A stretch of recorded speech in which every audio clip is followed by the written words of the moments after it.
Ang barya, kapag nahulog, maingay, matunog. Ang perang papel, kapag nahulog, tahimik, walang tunog. Ang tao, parang ganon. Yung iba, nag-iiba na kapag umaangat na. Dapat, parang pera lang. Kapag tumas ang halaga, tahimik at magpakumbaba. Dahil ang bahay nasisira, ang kutsi naluluma, ang posisyon napapalitan, ang mga bagay nawawala. Kaya tandaan mo, ang buhay ay parang gulong lang. Matuto tayong magpakumbaba at huwag mag-apak ng kapwa. Ang ikaw at ako di magtatagumpay kung puro panlalamon lang.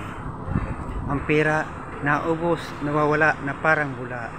Ang bulaklak malalanta, subalit ang salita ng Diyos kailanman nandyan, di naubos, di nawawala, nandyan. Welcome sa Exia. Maligaya kong harapin ang una kong kabanata sa Exia. Ito ay yugto ng aking buhay, Exia. At akin ang kakalimutan ang noon na nagitinubo. Mga nauna at nahuli kong maraming salamat sa inyo mga kaibigan. Salamat sa pagbanat.